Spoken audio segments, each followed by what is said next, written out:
देखिए 22 जनवरी 2024 को उत्तर प्रदेश में अयोध्या जी भगवान श्री राम जी का नया मंदिर में राम भगवान की मूर्ति की प्राण प्रतिष्ठा होने वाली है। इसके लिए हर कोई बहुत ज्यादा खुश है और इतना ही नहीं, देश भर से नहीं बल्कि दुनिया भर से कई लोगों को इसके लिए निमंत्रण दिया गया है कि और उन्हें बुलाया गया है कि वो यहाँ पे आए। इसके लिए हर कोई बहुत ज्यादा खुश है, सिर्फ देश में रहने वाला नहीं बल्कि पूरी दुनिया में रहने वाला हर एक हिंदू इसके लिए बहुत ज्यादा खुश है और इसके लिए अपने आप को बहुत ज्यादा गौरवान्वित फील करेगा कि इसके ऐसा दिन वो अपनी पीढ़ी में देख पा रहे हैं। उनके जीवित रहते हुए ऐसा दिन वो देख पा रहे हैं कि जिस चीज के लिए हमारे पूर्वजों ने, हमारे देश में रहने वाले कई सारे हिंदुओं के पूर्वजों ने कई सारी पीढ़ियां जिस चीज के लिए बीत गई, कई सारे लोगों ने जिसके लिए बहुत ज्यादा संघर्ष किया, वो दिन आज हम देख पा रहे हैं कि अयोध्या में प्रभु श्री राम जी की जन्मभूमि पर उनका खुद का राम भव्य मंदिर बन रहा है। अब इसके लिए हर कोई खुश हो भी क्यों ना, क्योंकि एक समय था जब पूरी अयोध्या नगरी खौफ में जिया करती थी और बहुत ज्यादा डरावनी लगा करती थी। पर अब एक ऐसा समय जहाँ पूरा अयोध्या धाम श्री राम जी के जयकारों से सजा पड़ा है और पूरा खिलखिला उठ। जिस अयोध्या नगरी में एक समय पे खून की नदियां बहा करती थी, जिसमें हजारों हिंदू मारे गए थे, वही अयोध्या जी में जो नदी बह रही है उसकी चारों तरफ से श्री राम जी के जयकारे लगे पड़े हैं। हर जगह पूरे अयोध्या में खुशहाली है और बिल्कुल एक नई निवेली दुल्हन की तरह अयोध्या जी आज सजी पड़ी है। अब देखिए हमारे यहाँ पे इतना सब कुछ अच्छा हो रहा है और आप भी जानते हो कि जब भी हमारे भारत में कुछ अच्छा होता है कोई ना कोई ऐसा जरूर होता है जो इससे किलसता जरूर है, जिसे इससे परेशानी जरूर होती है, जिसमें हर कोई अपना ज्ञान जरूर बांटता है और ज्ञान की क्या क्या वो उसकी अंदर की नफरत दिखाई देती है कि हाँ उसको इस चीज से कितनी ज्यादा दिक्कत हो रही है, कितनी ज्यादा परेशानी हो रही है। अब जैसा कि मैंने आपको बताया था कि इसके लिए बहुत सारे लोगों को निमंत्रण दिया गया था, उसको बुलावा दिया गया था कि आप भी यहाँ पर आइए, यहाँ पे आप पूजा और श्री राम जी की प्राण प्रतिष्ठा में शामिल हुई। अब जैसा कि लोगों के अंदर किलस है वैसे ही यहाँ पे दिखा भी, क्योंकि जब कांग्रेस के लीडर्स को वहाँ पे बुलाया गया, मुख्य लीडर्स को काफी ज्यादा बुलावा दिया गया, वहीं पे एक खबर आई कि उन लोगों ने डिसाइड कर लिया कि हम नहीं जाएंगे और कई सारे और भी पॉलिटिशियन है जिन्होंने मना कर दिया कि हम नहीं जाएंगे, जिनमें से एक है बहुत ज्यादा बड़ी राम भक्त है, टीएमसी के लीडर ममता बनर्जी ने भी मना कर दिया कि हम नहीं जाएंगे। लालू और नीतीश जैसे पॉलिटिशियन ने भी मना कर दिया कि हम नहीं जाएंगे, या फिर अभी तक कोई कंफर्मेशन नहीं आया कि उन्हें जाना है नहीं आना है, बल्कि जहां तक उनका वोट बैंक का सवाल है मेरे ख्याल से वो आने भी नहीं वाले। और इतना ही नहीं आना है वो सब उनकी मर्जी है, पर यहाँ पे कई सारे लोग ज्ञान देने पे बैठे हुए हैं। ये कांग्रेस के लीडर तो ये कह रहे हैं, talk about employment, talk about inflation, talk about science and technology and challenge, and it is okay for you to be vulnerable, Mr. Prime Minister. You are a human being.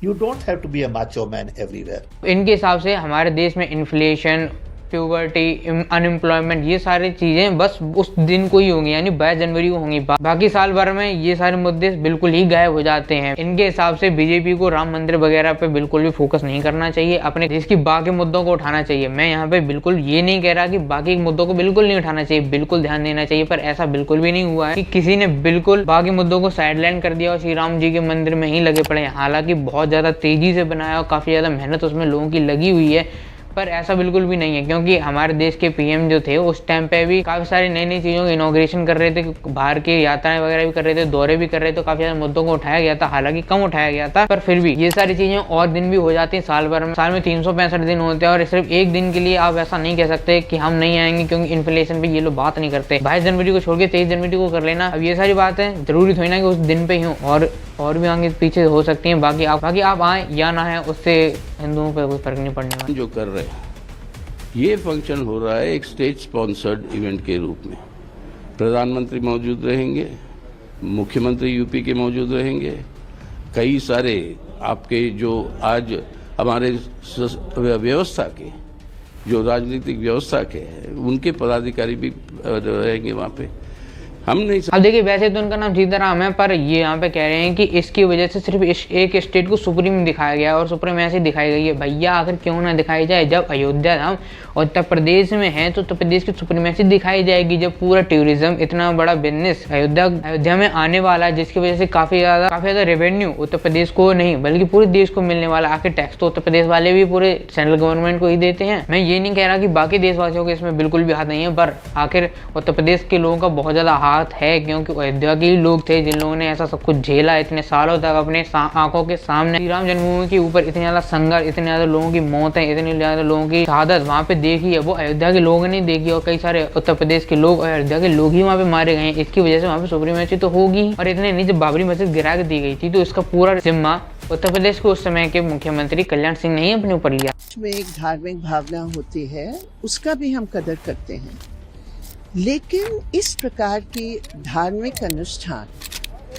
आप राजनीति के साथ जोड़कर धर्म को एक राजनीतिक हथियार और राजनीतिक मंशा को लेकर आप इस्तेमाल करेंगे, हमारी समझ में ये देश की संवैधानिक प्रावधान कि हिंदुस्तान का जो सत्ता है।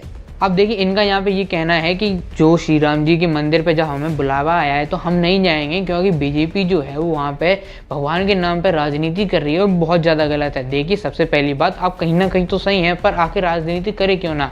आखिर एक पॉलिटिकल पार्टी सिर्फ और सिर्फ राजनीति करने के लिए यहाँ पे आती है, कोई यहाँ पे किसी का भला नहीं बनने आता। हाँ, कहते तो सब कुछ है कि हम सिर्फ देशवासियों के लिए कर रहे हैं, ये कर रहे हैं, वो कर रहे हैं, बाकी हर किसी के रंग बाद में निकल ही आते हैं। कहीं ना कहीं 200-250 करोड़ रुपए पकड़े भी जाते हैं, कहीं 65 करोड़ रुपए के मकान भी दिख जाते हैं। हर कोई यहाँ पर राजनीति करने और अपना फायदा करने ही आया है। अब फायदा की बात तो बाद में करेंगे, पर आखिर इस चीज़ पर राजनीति क्यों ना करे? क्योंकि आखिर बीजेपी ऐसी थी जब उसकी सरकार में ये सारे डिसीजन निकले, हालांकि ये डिसीजन उनके नहीं थे, सुप्रीम कोर्ट के थे, पर आखिर जोर तो उन्होंने ही लगाया। पर LK आडवाणी जी और कल्याण सिंह जी और शिवसेना के प्रमुख बाला साहब ठाकरे जी, जो उस टाइम पे बीजेपी के बहुत अच्छे अलाय थे, उन लोगों की वजह से और उन लोगों के काफी ज्यादा फोर्स की वजह से और काफ़ी ज़्यादा डिसीजन की वजह से, उन्हीं की वजह से आज कहीं ना कहीं हम ये कह सकते हैं कि राम मंदिर हम लोगों को मिलने जा रहा है। हालांकि पूरा क्रेडिट उन्हें नहीं देना चाहिए, पर आखिर उनका भी बहुत बड़ा कंट्रीब्यूशन है, उसको नेगलेक्ट बिल्कुल भी नहीं कर सकते। आखिर उनका हक बनता है इस पर राजनीति करने का, क्योंकि इसके अलावा